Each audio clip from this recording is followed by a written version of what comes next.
Hey everybody, how's it going? Welcome back to Copper Jacket TV. So next month marks 1 year since the Supreme Court's incredible decision in Bruin. Since then, we've had quite a few victories in court. It's been great for us. It's been great for the Second Amendment, great for the Constitution, great for freedom in this country. But who does not like those decisions? Well, the left, the people that are trying to take away the Second Amendment. You're not going to believe what they're saying now if the Supreme Court continues down, well, that same path of protecting our rights. Just, you won't believe it. Check it out. This channel is proud to be sponsored by SDI, Sonoran Desert Institute. Have you ever wanted to learn more about gunsmithing, firearms repair, or shooting sports management? Enroll in one of SDI's online programs or courses to take your hobby to the next level. Payment plans and funding options are available, so visit the link below or call 480-999-4767 to learn more. So I wanted to make this video yesterday, but yesterday was Mother's Day, and good luck getting out of watching the kids for the entire day. So here we are today talking about some comments that were made by Senator Chris Murphy. Now, Senator Chris Murphy was one of the architects of the so-called, Bipartisan Safer Communities Act, and that was one of the worst pieces of gun control that we've seen come out of Congress in about 30 years. Now, it was clearly unconstitutional, and he's afraid that some of the stuff that they got passed is going to be overturned because of Bruin and some of the recent court decisions that we've seen from across the country. So while he was doing a one-on-one with, I believe it was Meet the Press, he said this. We saw another court ruling that essentially invoked and said, hey, there's just not much you could do because of the Second Amendment, this absolutist version and interpretation of the Second Amendment. I really see progress, right? We broke a 30-year logjam last year by passing the first major gun safety initiative. But it does sound like you got to do it within the construct of, look, you're probably not going to be able to regulate much having to do with access to the gun by anybody over 18.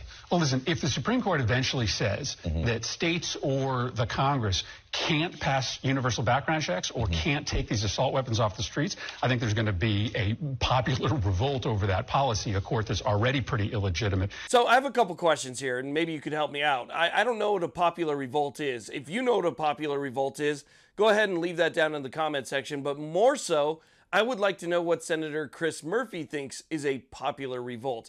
What exactly does he think is going to happen if the Supreme Court stands up for the Constitution yet again? Because that's at the heart of the matter here. That's the core of what we're talking about. They have an agenda. They want that agenda to go through no matter what, but we have the Constitution standing in their way, and the Supreme Court's pretty much entire job is to determine whether or not something is constitutional or not. That's what the Supreme Court does.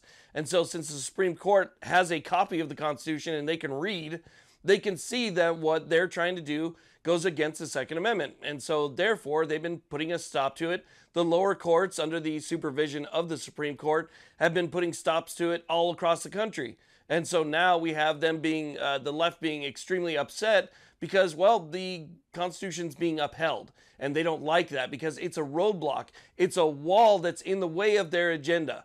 They don't care about it, so they want to go over it. They want to go around it, but there's been a stop to it because the Supreme Court and the lower courts have been saying, no, you can't, because, again, it violates people's constitutional rights. So what exactly is a popular revolt? Now, he also said the Supreme Court is pretty much illegitimate, and I would like to know how. I would like to know how they're illegitimate. Is it because they're making decisions that are based on the Constitution, based on text and history and the traditions of our country since its founding? Is that what makes it illegitimate? The fact that they're not willing to look the other way in order to get your agenda through? If that's the reason why you say they're illegitimate, then in my mind, they're doing exactly what they were designed for, to basically be a stopgap against government overreach, against exactly what Senator Chris Murphy is trying to do, which is infringe on people's constitutional rights. So what really gets me here is that people like Senator Chris Murphy and others, and I've seen this happen multiple times, use opinion polls and data from polls to support what they've already done or what they're trying to do. As a matter of fact, I've seen them use a Fox News poll that said that 80% of the people that they polled back what they're trying to do. So they think they have the popular opinion behind them, as if somehow that changes the Constitution. It doesn't change the Constitution whatsoever, but if they really believed that they had that much support amongst the population, they could change the Constitution. They could do that. As a matter of fact, there's been 27 amendments to the Constitution since it was originally written. The last one is recent as 1992. So there have been changes, but in order to eliminate one of our constitutional rights, which is obviously what they really want to do, they would need to convene and have a conference, and they would have to get a popular vote of 2/3 of state legislatures to jump on board. So out of all the states, they would have to get 2/3 of the states to vote with them in order to remove one of the amendments. If they thought they had that much support, why wouldn't they just do that? Well, they don't do that because they know that the polling data is flawed. They know that the way that the data is collected is by the way they ask the questions. And so if the question is asked in just the right way, they can get somebody to answer it in the way that looks favorable to them. So what I'm trying to get at here is that Senator Murphy knows the data is flawed. He understands the data is flawed. So what he's really upset at is that the Constitution is in his way, and he's upset that the Supreme Court is upholding that Constitution as it is written today. And so he knows that he's not able to move forward with his agenda, and so he's going to say that the Supreme Court is illegitimate and there's going to be some type of popular revolt, which again, I don't even know what that means, but that's what he says is going to happen. And it doesn't matter. The Constitution is there to protect against opinion, okay? And if people have their opinion, that's fine. They can have whatever opinion they want. But these are the laws of the land. This is what protects our fundamental rights. It is really interesting to see how they're going off the rails and how they're completely losing it because the court system is finally upholding those fundamental rights. And so you're going to see a lot more of this type of talk. I think you're going to see a lot more of it as the courts more and more start to uphold our rights and the Supreme Court weighs in on all of these cases that are currently going through the circuit courts.